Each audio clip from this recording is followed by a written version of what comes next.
Do you suffer from deja vu dating? Here are 3 signs and 3 things you can do about it. Sign 1. Same story, different face. Do you find as you get to know somebody that you've heard their story before, again and again, that there are common issues, the same baggage? They have issues with their mother, with their father, with their bank account, with their boss. Maybe they're the victim. Maybe they're still holding grudges from things that happened years and years ago. Maybe they blame everybody else for whatever is wrong with their life, and they never seem to take responsibility for themselves. 2, same behavior, different face.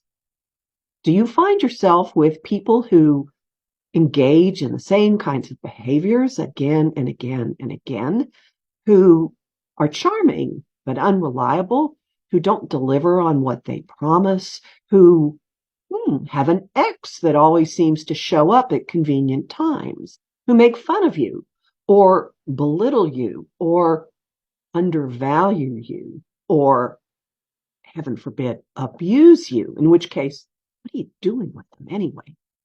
3, same behavior, same face. In this case, your face. Do you fall into the same patterns of behavior really easily? Do you tend to run to somebody's rescue?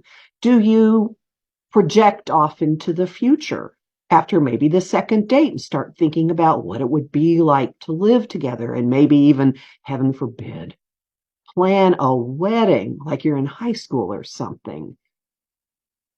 Do you find yourself focusing on potential and not paying attention to what is right in front of you?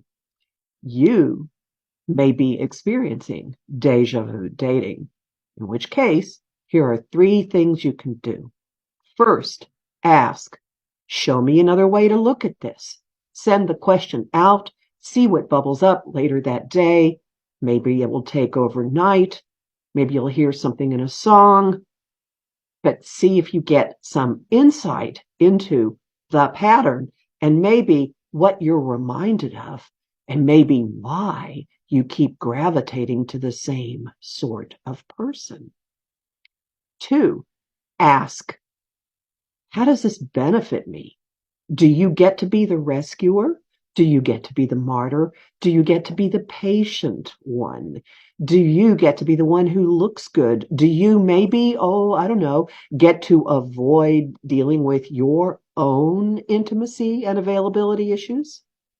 3, ask, how are you contributing to this pattern? What is it that you do? Do you tolerate behavior that you really don't like?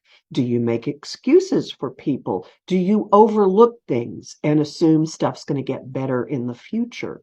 Do you avoid the red flags and the warning signs that are jumping up and down and screaming, and if you think about it, from the very beginning? Remember, only you can prevent deja vu dating.